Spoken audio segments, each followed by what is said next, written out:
children, and welcome to week 27 of Draw and Paint for Life, where we're looking at the color cadmium red, which on your color box is this color right here. And it's like that warm tomato red. It does beautiful things with color. And we're looking at the work of Mark Rothko, who was an American artist, and he was all about color. He was all about these big, huge panels of color and the experience that we have with color.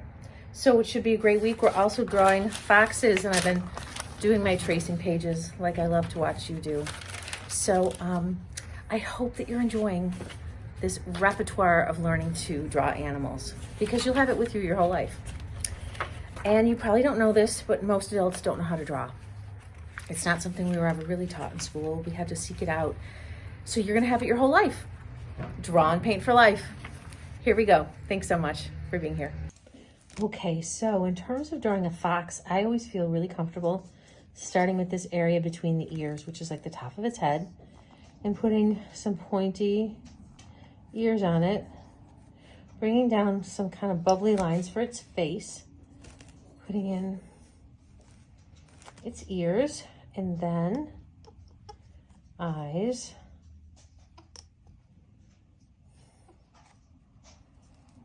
which, as you know, for an animal, you can make them any way you'd like.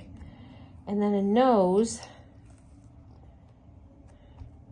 that kind of like connects to this side, because they almost have like this beard thing on their face. Actually, I'm going to redo that. I'm going to put this here and do that. And do that, and this comes down to a beard here, and a little mouth, and a chin. I'm going to make this the back, so it's going to be a sitting fox. Here's one paw, and here's the other paw. Okay.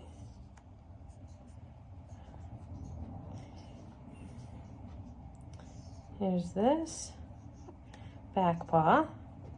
This is kind of indicative of the back of the body. And then this big tail comes around, and it's pointy in the front and then up this way. It's got this big tail. Okay. And there's your fox. Mr. Fox. You see a painting of a hazy rectangle of color stacked on top of another hazy rectangle of color, and you think to yourself, oh right, a Rothko. I know that guy. But do you know that guy? Why those hazy rectangles? And why should I care? This is the case for Mark Rothko.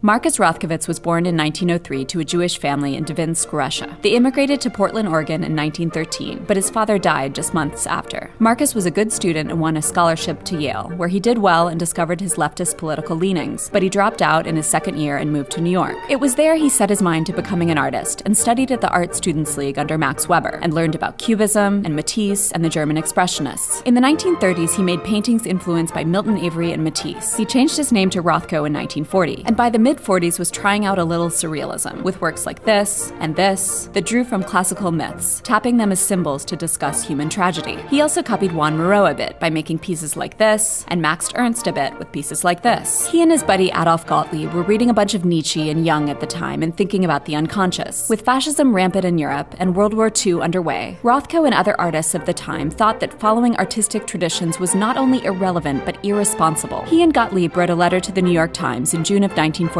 saying, "There is no such thing as good painting about nothing. We favor the simple expression of complex thought." Rothko wanted to answer the big questions, and he was trying to find his own way to do that. Large, flat, misty areas of color started appearing in his paintings. The works became more and more reduced and simplified and geometric until he went completely abstract in 1947. By 1950, he had found his jam, and then he just kept on doing it. At the time, Rothko's paintings were utterly new. Before then, color was usually tied to narrative narrative content. But Rothko was asking color alone to draw out emotion. Yes, he did basically the same thing again and again from 1949 until his death in 1970. But for him, it was an extremely useful and seemingly inexhaustible structure within which he said he could deal with human emotion, with the human drama, as much as I could possibly experience it. He said this style offered him the elimination of all obstacles between the painter and the idea, and between the idea and the observer. By getting rid of anything that triggered history or memory or narrative or even geometry, he was trying to create an overwhelming sensory experience for the viewer through monumentality, simplicity, and stillness. Many have described standing before a Rothko as a religious experience. He would layer glazes of color to build hues so deep and rich that they seemed to glow, something Renaissance artists like Titian and Giorgione also did to great effect. The symmetry of Rothko's work also connects it to religious painting. Collector Dominique de Menil said Rothko's paintings evoke the tragic mystery of our perishable condition, the silence of God, the unbearable silence of God. In 1964, de Menil and her husband John commissioned Rothko to paint a set of murals for an octagonal chapel in Houston, Texas, which you can visit today. The murals are somber, using dark maroon, purplish red, and black. With these, he wanted to create a sense of enclosure and a space for meditation. Rothko was a deeply troubled and depressive man. He took his work very seriously and spent a great deal of time and focus and angst in creating each of them. In 1958, he was asked to create a set of murals for the Four Seasons restaurant in the new Seagram building in New York, calling it a place where the richest bastards in New York will come to feed and show off. He set to his task using a dark palette and planned for the enormous paintings to hang oppressively overhead, wanting to make the viewers feel they are trapped in a room where all the doors and windows are bricked up, so that all they can do is butt their heads forever against the wall. But he eventually decided to hold back the paintings, and instead gave them to the Tate in 1969, where they still hang today. Rothko strictly controlled the environment of his paintings, demanding they be shown in low light, in groups, encountered at close quarters, and never mixed with work by other artists. He did this not to be difficult, but because he cared deeply that you have an immersive, transcendent experience. You're not looking at the paintings, you're with them and within them. More than anything, Rothko wanted to make you feel something, to encounter the undefinable, to stare into the void, to confront universal human tragedy. This isn't painting about nothing,